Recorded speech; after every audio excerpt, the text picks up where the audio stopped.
Today I'm joined by Hammond Mayor Tom McDermott Jr. Mayor, welcome. Yeah, thanks, Steve.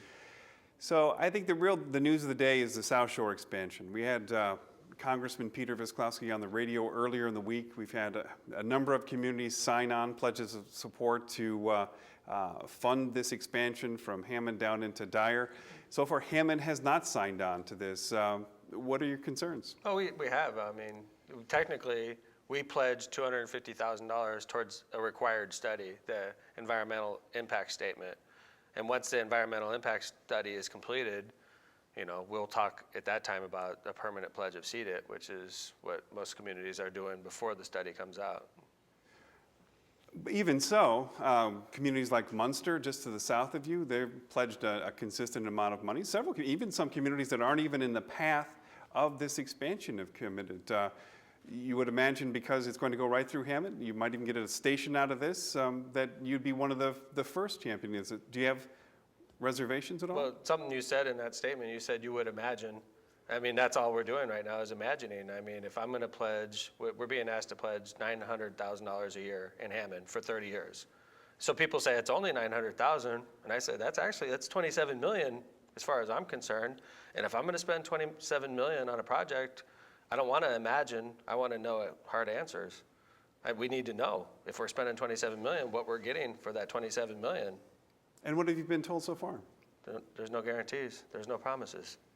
What do you mean by no promise? Yeah, things. What are you looking for? Things like, are you looking for a station in Hammond? What's the route? Nobody knows. I mean, is there going to be freight on the South Shore line? There's no guarantees one way or another. That makes a big difference to me because one of our major problems in Hammond right now is train cars going through at 2 miles an hour, blocking intersections for an hour at a time.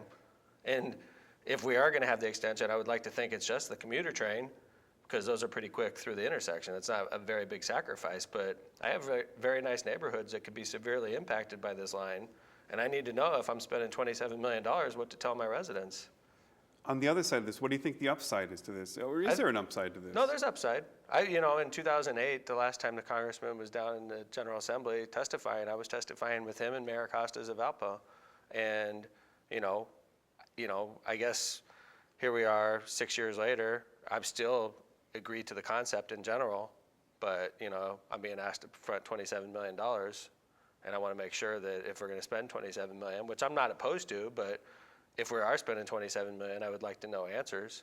If a developer came to the city and said, Mayor, I got this great project, I need $27 million, you're going to love it. It's going to be great. It's going to make your city unbelievable. And I said, well, tell me about it. And he says, I can't tell you about it, Mayor, but just promise you're going to love this.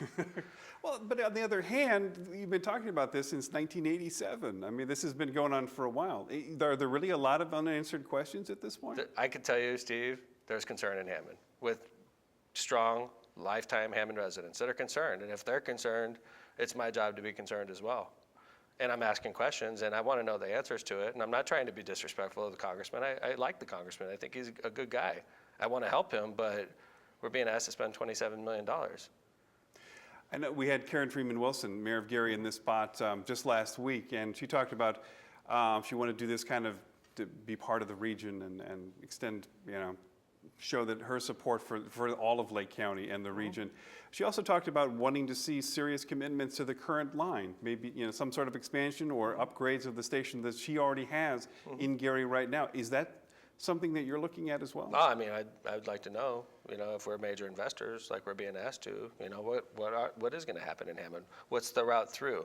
Originally, the route through wasn't going to go through Hammond at all. It was going to go south in Illinois and then cut into Hammond. That was pre-2008.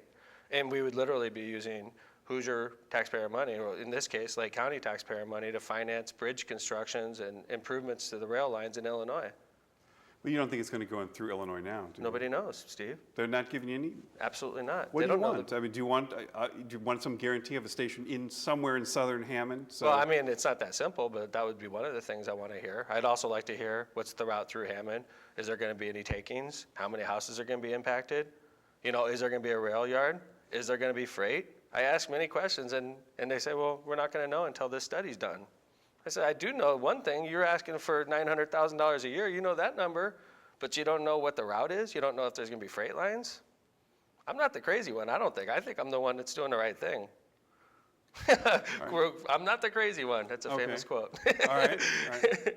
Well, let's move on to another topic. Sure. The numbers just came out again for casino revenues, and they're down again for Northwest and all the casinos. Are you concerned that money is starting to go away, and how are you going to cope with it? No, I tell you, that's a fact of life, Steve. I think that when the Horseshoe Casino opened in 2008, 2009, 2010, we saw gaming revenues not only in Hammond, throughout Northwest Indiana that were, I hope we see them again one day, but I don't know if we are. You know, fact of life is this economy is not getting better, and there's much more competition. Chicago's Rivers Casino in Des Plaines up by O'Hare hurt us bad, and that's a long way away. If they open one in downtown and they open one in the south side.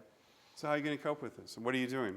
Trying to wean ourselves off the gaming. And I know Mayor Copeland's doing the same thing in East Chicago, and he's doing a great job of it.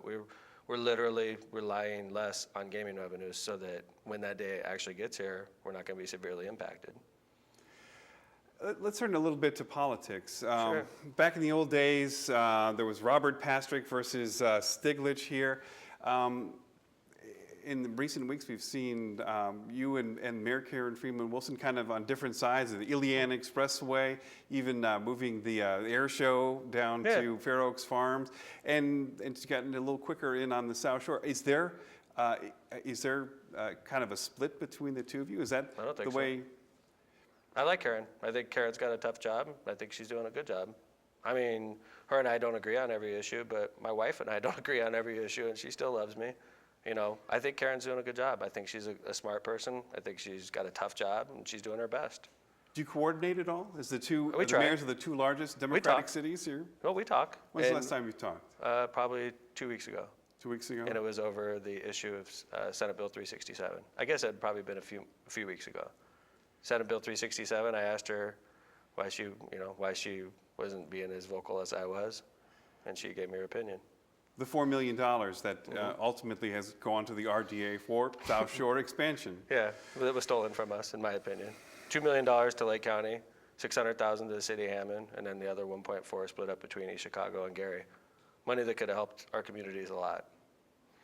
And you don't think sending it to the South Shore is the way to do it?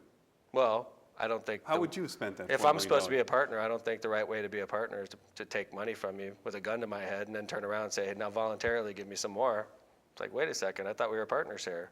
You know, I don't treat my partners like that. So tell me, May 6th primary coming up. Just recently hosted a debate among all the Lake County Sheriff's You did candidates. a great job, too. All right, well, so tell me, what do you think? What are we missing here? It seems like it's not quite as animated as we've seen in years past. Yeah, I think, I think first off, 4 years ago, it was open race. So it was more exciting, but I don't think it's as exciting this time because, in my opinion, John Buncich has done a great job in the last 4 years, and he deserves to be reelected. So what should we, if we're not looking at the sheriff's race, what should we be looking at? Well, we have an assessor's race. It's pretty exciting right now, and we have great county council races, but the only real exciting primary that's open right now, in my opinion, is the assessor's race. That's Jerome Prince is running against Mike Troxel. Both of them are Democratic operatives, and a lot of people support both of them. It's going to be an interesting primary. Interesting primary. Unfortunately, that's where we're going to have to leave it. Mayor Tom McDermott, thank you so much for being on. Good to see you, Steve.